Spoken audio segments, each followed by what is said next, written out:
Santo Paulus dari Salib CP, atau Paul dari Salib, atau dalam bahasa Italia, San Paolo della Croce adalah seorang mistikus Katolik Italia, dan pendiri tarekat Pasionis. Biografi pertama Paulus, ditulis oleh Santo Vincent Strambi, yang menulis hanya jarak 11 tahun setelah kematiannya. Vincent menyatakan bahwa Roh Kudus telah membangkitkan Paulus dari salib, untuk membantu orang menemukan Tuhan di dalam hati mereka. Santo Paulus dari salib, adalah salah satu jiwa mistik yang agung, dalam pemulihan dan pengabdian kepada sengsara Yesus. Ia menanggung penderitaan yang mengerikan, dan cobaan-cobaan rohani, sementara pada saat yang sama diberikan karunia-karunia mistik, rahmat-rahmat dan penghiburan-penghiburan yang luar biasa, termasuk penglihatan-penglihatan yang luar biasa, tentang Tuhan kita, dan perawan Maria yang terberkati. Ia juga mendapat penglihatan tentang jiwa-jiwa di api penyucian, yang diizinkan untuk datang dan masuk ke dalam kamar selnya, dan menceritakan penderitaan mereka. Kadang-kadang lingkaran cahaya terlihat bersinar di sekitar kepala Paulus. Ia dikenal karena pengorbanan-pengorbanan dan mati raganya yang luar biasa, seperti berpuasa dengan tekun, doa malam yang berjaga-jaga, dan bepergian dari satu misi ke misi yang lain, tanpa alas kaki, sepanjang musim dalam setahun. Dan inilah kisah keajaiban seorang Santo Paulus dari salib. Paulus dari salib, terlahir dengan nama Paolo Francisco Danei, lahir pada tanggal 3 Januari tahun 1694, di kota Ovada Piedmont, wilayah barat laut Italia, antara Turin dan Genoa, di Kadipaten Savoy di Italia. Ayahnya bernama Luca Danei, seorang pedagang kelontong, dan ibunya bernama Anna Maria Massari. Mereka adalah penganut Katolik yang taat, yang menanamkan iman mereka kepada anak-anaknya. Paulus adalah anak kedua dari 16 bersaudara, namun hanya 6 orang yang hidup hingga dewasa. Ibu Paulus yang taat memperkenalkan anak-anaknya, berdevosi kepada Bunda Maria, dan biasa menceritakan kepada mereka tentang sengsara Kristus, dan kehidupan orang-orang kudus, khususnya para pertapa gurun. Pada saat Paulus berusia 7 tahun, keluarganya pindah dari Ovada ke kota Cremolino dekat Genoa, untuk berusaha memenuhi kebutuhan hidup yang lebih baik. Masa kecilnya diwarnai oleh sebuah insiden di mana ia dan saudaranya, Yohanes Pembaptis, jatuh ke sungai dan diselamatkan oleh seorang wanita cantik, yang dia pahami sebagai bunda perawan terberkati. Paul menerima pendidikan awalnya dari seorang pastor, yang mengelola sekolah untuk anak laki-laki, di Cremolino, Lombardi. Ini membuat kemajuan besar dalam studi, kebajikan, menghabiskan banyak waktu dalam doa, dan misa harian. Ia sering menerima sakramen, dengan setia menghadiri tugas-tugas sekolahnya, dan memberikan waktu luangnya untuk membaca buku-buku bagus. Dan juga mengunjungi gereja-gereja, di mana ia menghabiskan banyak waktu di hadapan sakramen Maha Kudus, yang kepadanya ia memiliki devosi yang bersemangat.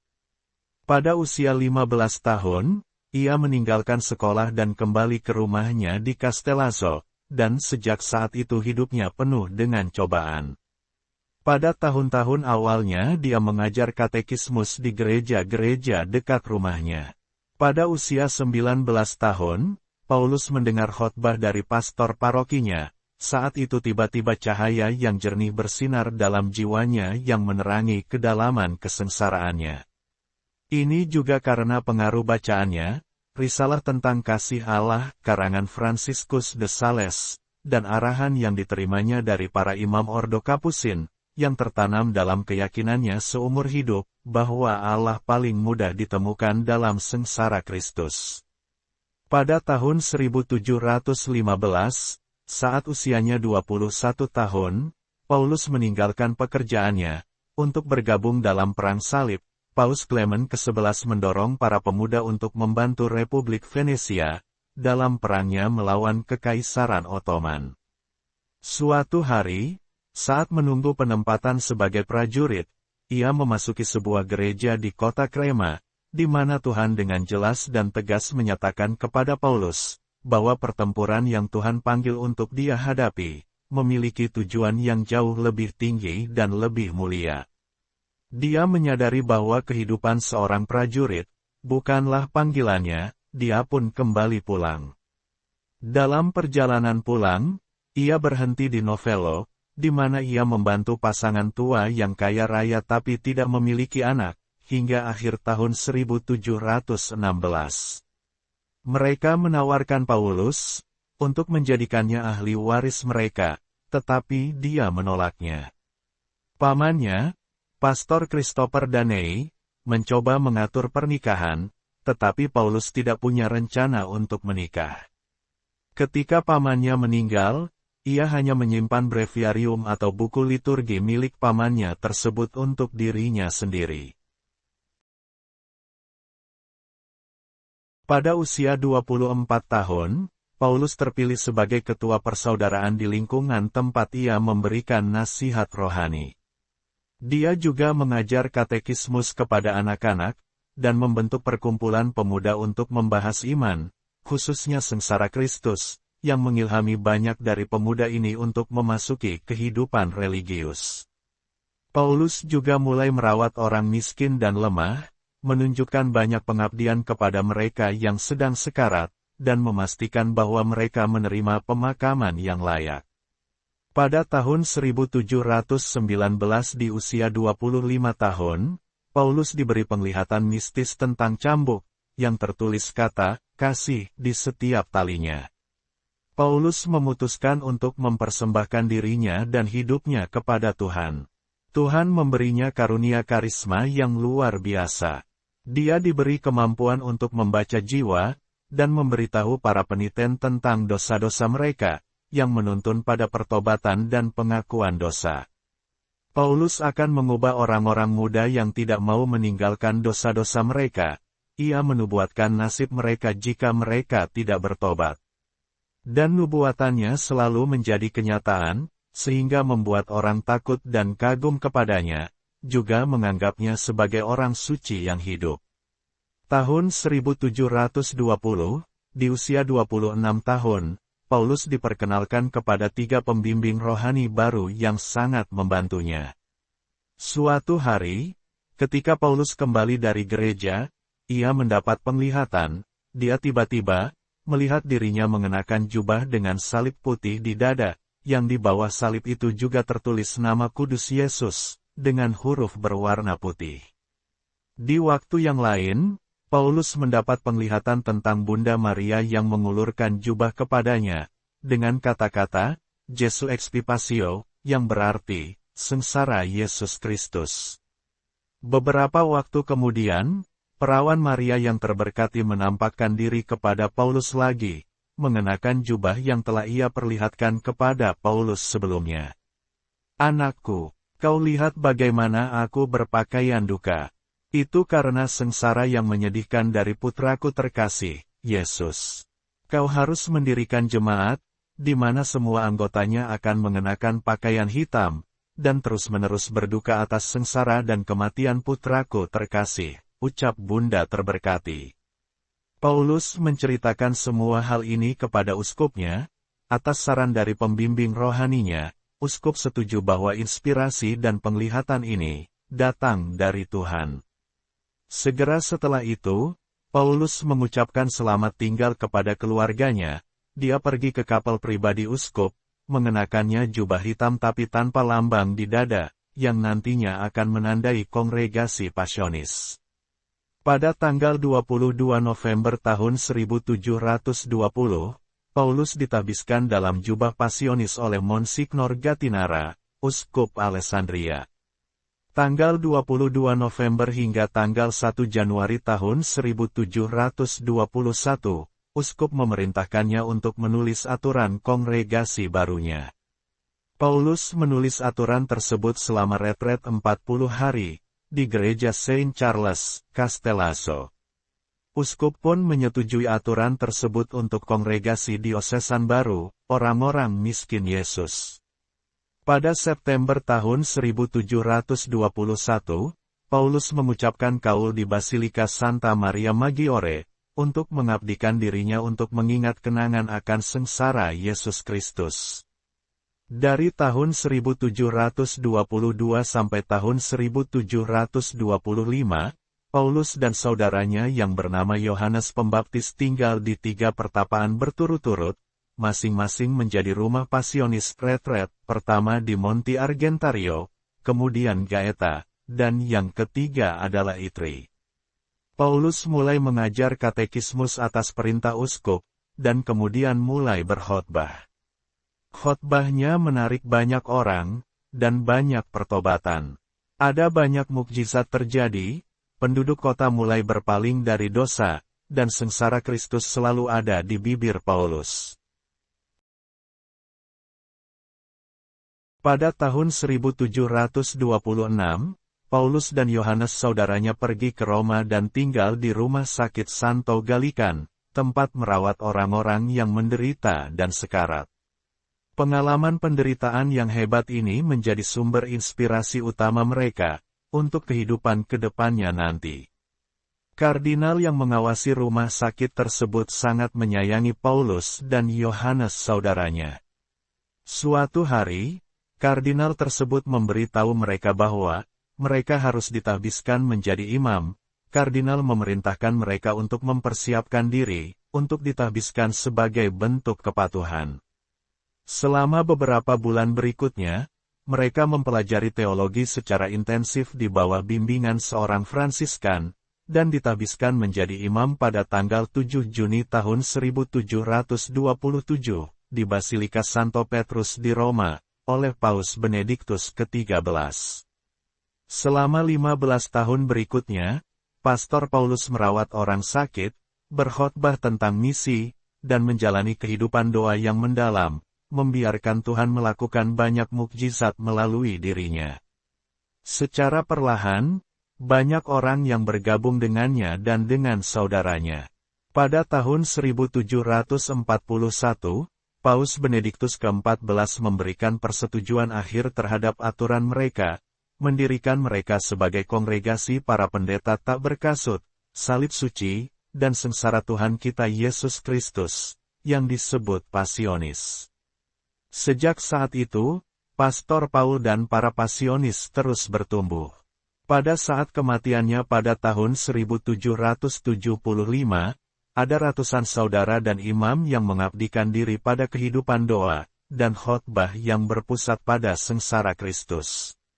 Ada 12 biara, atau retret, sebagaimana mereka menyebutnya, dan ada juga biara untuk para biarawati pasionis yang kontemplatif. Selain meninggalkan aturan tertulis, Santo Paulus menulis sekitar 2000 surat yang di dalamnya nasihat rohaninya, dan wawasan mendalam tentang sengsara Kristus paling nyata. Paulus sering menghabiskan waktu berjam-jam dalam doa dan adorasi di hadapan Yesus yang disalibkan. Dalam berbagai perjalanannya saat mewartakan misi dan mendirikan ordo pasionisnya, ia selalu membawa serta salib kayu besar untuk menghormati sengsara Tuhan kita, sehingga ia dikenal dengan nama populer, Paulus dari Salib. Santo Paulus dari Salib tertarik pada sengsara Kristus sejak usia dini. Ia menemukan bahwa penderitaannya sendiri adalah hadiah paling berharga yang dapat diterimanya, ketika ia menyatukan penderitaan itu dengan Kristus. Ia memiliki cinta yang mendalam pada Ekaristi, mempelai sakramentalnya, yang sering ia terima dalam komuni kudus, sebuah praktik yang tidak umum pada masa itu. Khotbahnya yang berani tentang salib, yang mengalir dari doanya yang dalam, menarik banyak orang kepada Kristus, menghasilkan banyak pertobatan. Sepanjang pelayanannya, ia mengajar tentang kediaman ilahi, yang dengannya seseorang mundur ke padang gurun batin, untuk berbicara kepada Tuhan dan kehilangan diri di dalam Dia. Ia menanggung 50 tahun kegelapan rohani tetapi menyatukan kegelapan itu dengan penderitaan Kristus, menariknya ke dalam solidaritas yang intim dengan dan belas kasih bagi Yesus yang tersalib, dan para pendosa yang ia datang untuk selamatkan. Karisma ini menempa fondasi seluruh bangunan Pasionis. Begitu banyak kesaksian tentang rahmat dan karunia ajaib yang Tuhan turunkan, melalui seorang Santo Paulus dari salib. Berikut ini beberapa kisahnya. Yang pertama, Santo Paulus pernah bekerja pada beberapa prajurit di Portekole dalam upaya untuk mereformasi hidup mereka. Salah seorang dari mereka menolak untuk bertobat, dia melontarkan kata cabul dan menghujat. Suatu hari, prajurit ini duduk di atas sebuah batu, sambil mengajak seorang penjaga di dekatnya untuk bermain kartu dan mengobrol. Prajurit lainnya memprotesnya, dan berkata bahwa, Pastor Suci Paul bisa lewat kapan saja memergoki mereka. Prajurit itu bereaksi keras sambil berkata, saya akan bertobat, secepat lembu itu hidup kembali, sambil ia menunjuk tubuh lembu yang tak bernyawa, yang sudah dikuliti sebagian oleh tukang jagal, yang tergeletak di dekatnya. Sesaat setelah itu, tiba-tiba lembu itu bangkit, hidup dan marah, lalu menyeruduk ke arah prajurit yang duduk di atas batu, tapi ia berhasil melarikan diri. Kepala lembu itu membentur batu tempatnya duduk, batu itu berlumuran darah dan lembu itu pun kembali mati di sana. Yang kedua, pada akhir misi yang diberikan kepada Pastor Paulus di Orbetello, pada bulan September tahun 1741, seorang anak jatuh dari jendela ke trotoar, dan dinyatakan meninggal. Pada saat itu, Santo Paulus hendak naik perahu untuk pergi ke tempat lain. Orang tua yang berduka berlari ke tepi pantai, dan menceritakan kejadian yang menyedihkan itu kepadanya. Paulus berdoa dalam hati selama beberapa saat, lalu merentangkan tangannya di atas tubuh kecil itu. Yang membuat semua orang sangat heran, setelah beberapa detik anak itu pun hidup kembali, Paulus mengembalikannya ke pelukan orang tuanya. Yang ketiga, pada kesempatan lain, orang suci itu menjadi tamu di rumah Signori Goffredi. Mereka menyajikan seekor ayam betina untuk makan malam. Santo Paulus berkata, kamu telah melakukan kesalahan, dengan tidak sengaja membunuh binatang malang itu, karena dengan telur-telurnya, ia menjadi tulang punggung seorang wanita pemiliknya. Mari kita melakukan perbuatan amal. Buka jendela itu, kata Paulus, kemudian ia memberkati ayam betina yang sudah dimasak itu, dalam nama Bapa, dan Putra, dan Roh Kudus. Baru saja mengucapkan kata-kata itu, seketika ayam betina itu pun hidup dan bulunya tumbuh kembali, lalu terbang keluar jendela, pulang ke rumah majikannya. Ternyata Signori Goffredi membeli ayam betina itu dari seseorang pencuri yang menjual kepadanya. Mukjizat ini dicatat di bawah sumpah oleh saksi mata atas peristiwa ajaib itu. Yang berikutnya, pada suatu kesempatan ketika Santo Paulus dari salib, terlalu lemah untuk melanjutkan berkhotbah di mimbar. Malaikat menyingkirkannya untuk beristirahat, lalu menyaru dan mengambil rupa Paulus untuk menggantikannya untuk melanjutkan khotbahnya. Yang berikutnya, pada suatu kesempatan, malaikat itu juga menyaru rupa Paulus, dengan membawa pedang yang berkilau, ia mengancam seorang pendosa yang tidak mau bertobat, dan telah melakukan dosa berat selama lebih dari 50 tahun. Tak perlu dikatakan lagi, penampakan malaikat yang luar biasa itu, membuat orang itu segera mengaku dosa dan bertobat. Pastor beberapa kali dalam bahaya, hampir kehilangan nyawanya, campur tangan Tuhan kita, selalu menyelamatkannya. Dan inilah kisah-kisah keajaiban yang berkaitan dengan orang suci ini. Suatu kali ketika dia turun untuk memberikan misi di Langone, dia harus memanjat sebuah batu besar, dan saat melakukannya dia terpleset, namun tanpa alasan yang jelas, dia tertahan di awang-awang, seperti melayang, hingga dia mendapatkan kembali pijakannya. Kisah berikutnya, di waktu yang lain, Santo dan saudaranya Yohanes, diberi racun yang ditaruh dalam makanan mereka, oleh beberapa orang jahat yang perilakunya mereka kecam dari mimbar. Tuhan yang melindungi mereka. Beberapa menit setelah makan, mereka memuntahkan makanan beracun itu, dan melanjutkan pekerjaan mereka, seolah-olah tidak terjadi apa-apa. Berikutnya, di waktu lain, dia dan seorang rekannya duduk di bawah pohon untuk menyegarkan diri dalam perjalanan. Paulus berkata kepada mereka, sebaiknya pergilah berteduh ke tempat yang lain. Kedua orang itu pun beranjak pindah dengan perasaan enggan, dan tiba-tiba saja pohon itu pun roboh dengan kerasnya, tapi mereka terselamatkan. Ada lagi, pada suatu kali, ketika Paulus hampir membeku karena dingin yang ekstrim, dia digendong oleh seorang malaikat dan dibawa ke tempat yang sangat jauh, kemudian diturunkan dalam beberapa langkah dari retretnya. Dan berikutnya, ketika Santo menyampaikan misinya di Pulau Elba, seorang pria, yang sangat ingin mendengar khotbahnya, kebetulan datang ke kota itu untuk suatu urusan. Sekitar 1 mil dari kota itu, ia mendengar suara yang mencela dosa, dan memperlihatkan hukuman mengerikan yang menanti orang berdosa, di kehidupan selanjutnya.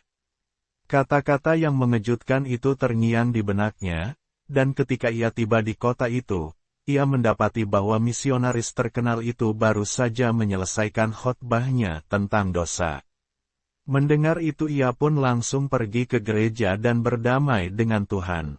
Kisah yang lain berikutnya, seorang gembala miskin di Pulau Elba, yang tinggal di kandang bersama domba-dombanya. Suatu ketika ia ingin sekali pergi ke misa, mendengarkan khotbah Pastor Paulus. Tiba-tiba ia bisa mendengar setiap kata yang diucapkan misionaris itu, padahal dia berada di hutan tempat ia biasa duduk bernaung, untuk menjaga kawanan dombanya, dan berdoa rosario. Ada dua kesaksian yang hampir sama, ini kisah seorang yang sakit di Oivita Vecchia dari tempat tidurnya, bisa mendengar khotbah Pastor Paulus itu, meskipun gereja itu berjarak lebih dari 1 mil. Dan kisah dari seorang dokter di Civita Ostellana, ia mengatur waktu kunjungannya pada pasiennya, agar sakit dapat ia ikuti untuk mendengarkan khotbah misi dari Pastor Paulus. 2 hari berturut-turut ia dipanggil untuk kunjungan tambahan, dia menyerah, dengan penyesalan dia tidak bisa pergi ke misa. Ketika dalam perjalanannya ia berhenti di ceruk di pinggir jalan, untuk menghormati gambar Bunda Maria. Di sana ia bisa mendengar dengan jelas setiap kata yang dikatakan orang suci itu saat khotbahnya. Kisah berikutnya, di Arlena dekat Montefiascone, seorang wanita miskin tuli, ia sangat ingin mendengar khotbah misi dari Paulus. Suatu malam ia mengikuti Santo itu, ia menempelkan jubah Santo ke telinganya, ajaibnya pendengarannya pulih sempurna. Kesaksian berikutnya, di Sutri sekitar tahun 1755, ia menyembuhkan kanker ganas. Pastor membuat tanda salib di atas penyakit itu dengan minyak lampu di hadapan Sakramen Maha Kudus. Tuhan memberi Paulus misi untuk menjadi penjala jiwa. Selama puluhan tahun, ia mempertobatkan banyak jiwa kembali kepada Tuhan. Setan marah, karena kehilangan begitu banyak pengikutnya, tampaknya menyatakan perang terbuka terhadap Paulus. Tuhan mengizinkan setan menyerangnya di banyak kesempatan, di sepanjang hidup Paulus, ia diserang dengan ganas oleh setan-setan. Saya tidak pernah bisa berharap untuk menjelaskan serangan-serangan hebat ini, dan saya diserang lebih kuat oleh mereka. Ada beberapa kesaksian berikut ini, tentang serangan setan pada pastor tersebut. Yang pertama, seringkali di pagi hari, teman-temannya menemukan merah dan memar di sekujur tubuh Paulus, dari kepala hingga ujung kakinya, seolah-olah ia telah dipukuli oleh banyak orang.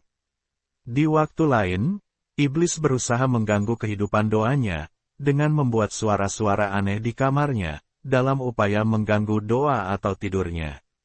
Paulus menyatakan bahwa setan-setan akan menampakkan diri kepadanya dalam bentuk-bentuk yang mengerikan, memukul-mukul perabotan di kamarnya, kadang menjerit seperti kucing dan menggerutu seperti babi dalam konser neraka.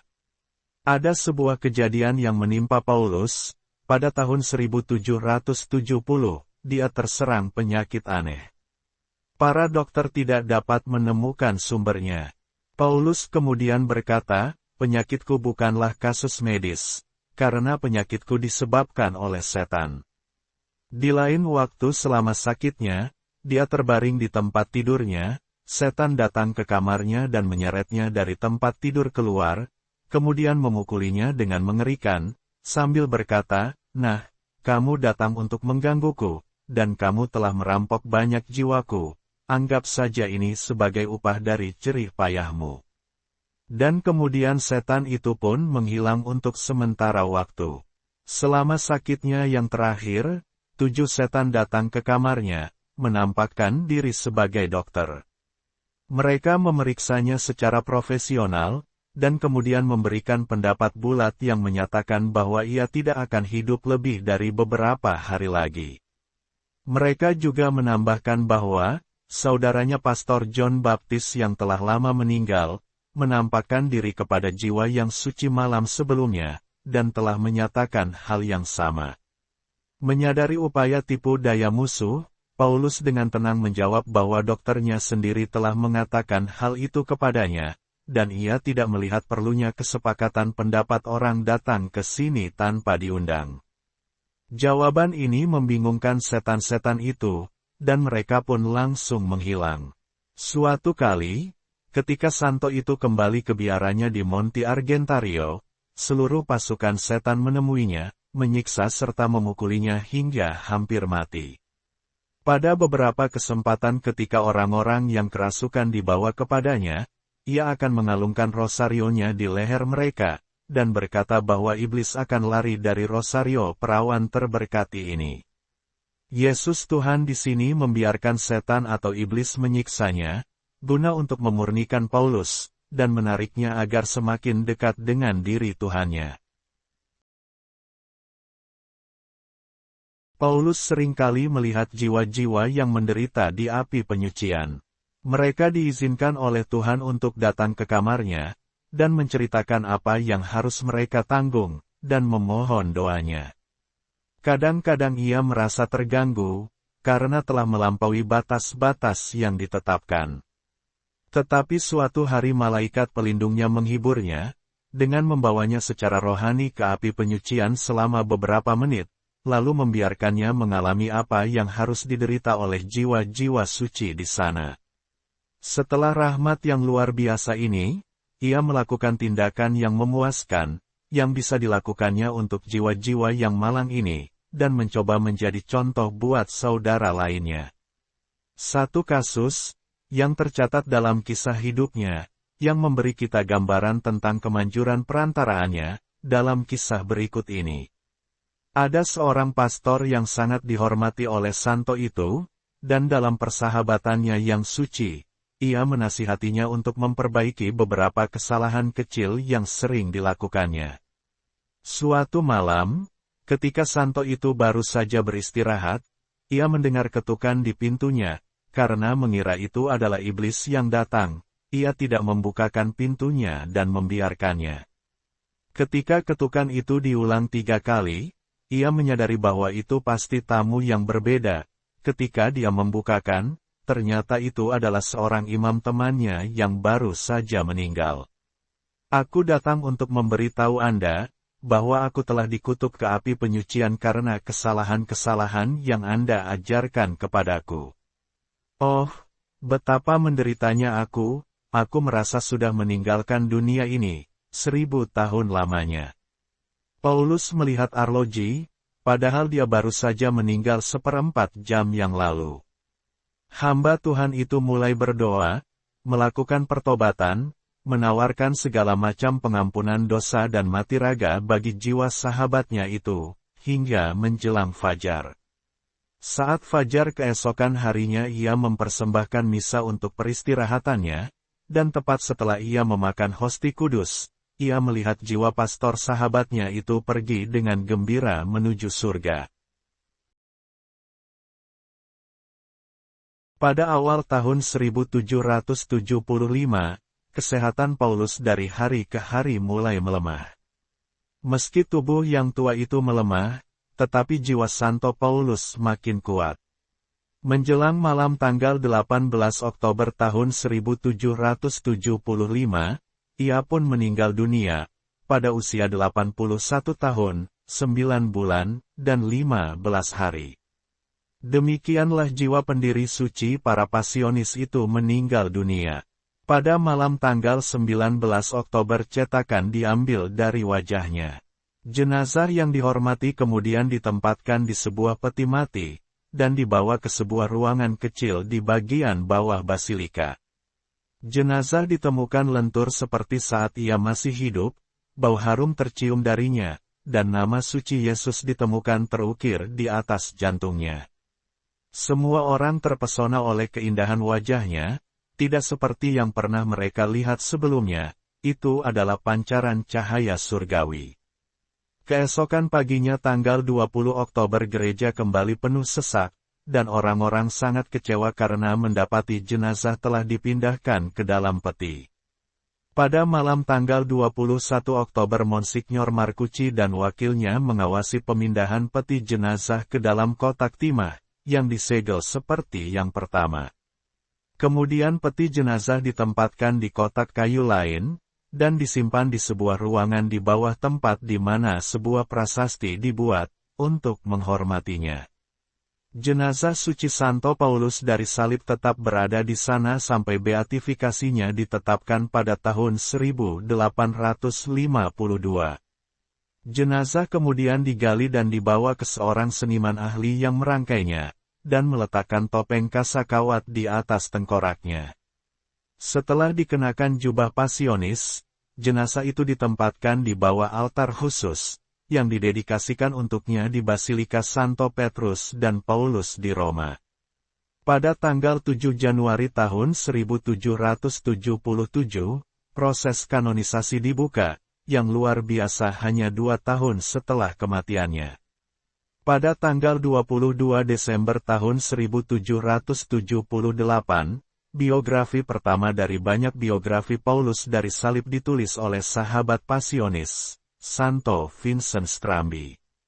Pada tanggal 18 Februari tahun 1821, proklamasi resmi tentang kebajikan heroik Paulus dideklarasikan, dengan demikian secara resmi terdaftar sebagai hamba Tuhan. Pada tanggal 1 Mei tahun 1853, beatifikasi resmi dideklarasikan oleh Paus Pius ke-9. Pada tanggal 29 Juni tahun 1867, Santo Paulus dari salib secara resmi dikanonisasi oleh Paus Pius ke-9, hanya 92 tahun setelah kematiannya yang suci. Pada tanggal 25 April tahun 1880, relik suci Santo Paulus dari salib dipindahkan dalam prosesi khidmat ke kapel khusus, yang didedikasikan untuknya di Basilika Santo Yohanes dan Paulus, di Roma. Inilah beberapa keajaiban setelah kematian Paulus dari salib. Tepat pada hari wafatnya Santo itu, ia menampakkan diri kepada seorang anak, yang bernama Paula, untuk mengenang bahwa Santo telah menyembuhkan ibunya, saat sedang hamil, dari penyakit berbahaya. Paula sekarang sedang menderita penyakit campak, dan matanya tertutup. Ia tidak pernah melihat orang suci itu selama hidupnya. Ketika dia mendeskripsikan orang suci itu, ternyata sesuai persis dengan penampilannya. Ia mengatakan bahwa orang suci itu datang dan menyembuhkannya, dan ia tetap sembuh selama-lamanya. Berikutnya, ketika jasad Paulus dibaringkan di gereja, seorang gadis datang dari kota yang lain, dengan harapan bahwa ia akan disembuhkan dari bisul yang menyakitkan di pipinya, melalui perantaraannya. Dengan susah payah ia berhasil melewati kerumunan orang, tetapi begitu ia mencium tangan Paulus, dan menyentuhkan pipinya dengan tangan itu, ia langsung terlihat oleh semua orang, bahwa dia disembuhkan dengan perantaraannya. Kesaksian lainnya, sebelum akhir bulan di mana ia wafat, seorang biarawati Santa Clare dari Civita Castellana disembuhkan olehnya. Berikutnya, Sentuhan manik-manik yang digunakan Santo itu menyembuhkan seorang anak pada bulan Desember tahun yang sama. Ada lagi, sebuah gambar Santo itu menyembuhkan penyakit yang menyakitkan pada tahun 1776. Juga, kesaksian berikut ini, pada bulan Desember tahun yang sama, sebuah gambar sederhana menyembuhkan seorang bayi yang cacat parah saat lahir. Potongan jubahnya, sapu tangan, atau barang-barang lain yang digunakannya, menyembuhkan di mana-mana. Orang-orang lumpuh, dan orang-orang yang putus asa karena tak tertolong oleh medis, datang untuk berdoa di makamnya, dan banyak dari mereka pulang dalam keadaan sehat. Inilah mukjizat yang dijadikan alasan untuk beatifikasi dan kanonisasi. Mukjizat pertama untuk beatifikasi adalah penyembuhan seorang anak laki-laki berusia 7 tahun, dia anak dari seorang dokter bedah, pada tahun 1816, 41 tahun setelah kematian Santo Paulus dari salib tersebut. Menurut ayahnya serta beberapa dokter ahli lainnya, anak itu tidak bisa disembuhkan secara medis. Aneurisma, demam, dan komplikasi penyakit lain, orang tuanya sangat sedih melihat anak laki-laki mereka diambang kematiannya. Anak itu terbaring seperti mayat, tak berdaya, menderita, tidak dapat berbicara, tidak bergerak dan tidak mengerti. Tiba-tiba sang ayah, yang terjebak antara keputusasaan dan harapan, mengingat bahwa ia memiliki sedikit potongan jubah Pastor Paulus di rumah. Dengan cepat mereka mengambilnya, lalu memberinya sepotong kecil makanan dalam setetes air. Dengan susah payah, mereka berhasil memasukkan ke mulut yang terkatup. Sesaat kemudian anak itu pun sembuh, lalu bangkit berdiri, meminta makanan, dan pulih sepenuhnya.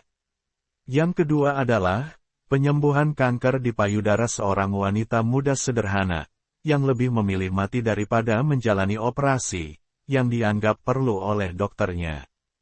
Dia mengenakan sepotong jubah Pastor Paul yang terhormat di dadanya, dan membacakan doa selama beberapa hari. Ia mendaraskan 3 kali Bapa Kami dan Salam Maria kepada Tritunggal Maha Kudus, sebagai ucapan syukur atas rahmat yang dilimpahkan Tuhan kita. Suatu hari, ketika mengucapkan doa-doa ini di gereja, ia merasakan sensasi yang menggetarkan di sekujur tubuhnya, yang membuatnya membayangkan ajalnya sudah dekat. Setelah pulih dari rasa takutnya, ia mendapati dirinya sembuh total. Mukjizat luar biasa ini terjadi pada bulan November tahun 1844. Mukjizat-mukjizat ini, bersama dengan bukti-bukti lain kesuciannya, menutup kasus beatifikasi. Berikutnya, dari sekian banyak keajaiban yang dihasilkan melalui perantaraan Santo Paulus, sejak deklarasi Hikmat Keindahan pada tahun 1853, maka dipilihlah 2 orang, demi alasan kanonisasi. Yang pertama, adalah penyembuhan yang dilakukan pada seorang wanita bernama Rose de Alena, mirip dengan yang kedua yang dicatat di atas, ketika dia sedang dalam perjalanan ke dokter bedah untuk menjalani operasi, secara tidak sengaja berbelok ke salah satu gereja Pasionis, dan berdoa di hadapan patung Santo Paulus. Dia memutuskan untuk menyelenggarakan misa untuk menghormatinya pada saat itu juga, dan sebelum misa berakhir, penyembuhan itu tiba-tiba terjadi dan ia benar-benar sembuh. Ini terjadi pada tahun 1858. Mukjizat kedua adalah perbanyakan jagung yang terjadi di San Angelo, dekat Vetralla, pada tahun 1854. Ketika para biarawan dari retret mendapati bahwa persediaan jagung mereka tidak akan cukup untuk bertahan sampai musim panas, karena kegagalan panen tahun ini. Kepala biara, meskipun demikian kondisinya, kita harus terus memberikan sedekah pada orang yang membutuhkan. Provinsial memberitahu mereka, untuk meminta bantuan kepada sang pendiri kita yang terberkati. Mereka mengucapkan doa untuk menghormatinya setiap harinya. Setelah beberapa bulan, mereka mengukur pintu lumbung jagung, ternyata ada kelebihan banyak jagung daripada sebelumnya.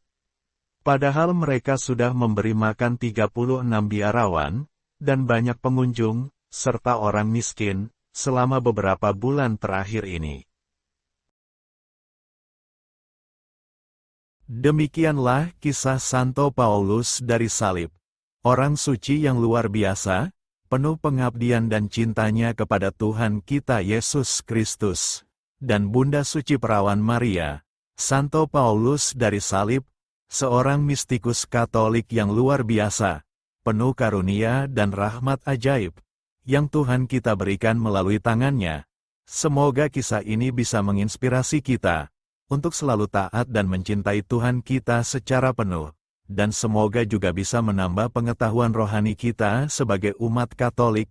Sungguh besar Tuhan kita Yesus Kristus. Dengan segala kemurahannya, Ia hadirkan melalui orang suci ini. Santo Paulus dari salib, doakanlah kami. Amin. Terima kasih sudah menonton. Untuk kelangsungan channel ini, jangan lupa subscribe, like jika menyukainya, share jika bermanfaat, dan komen.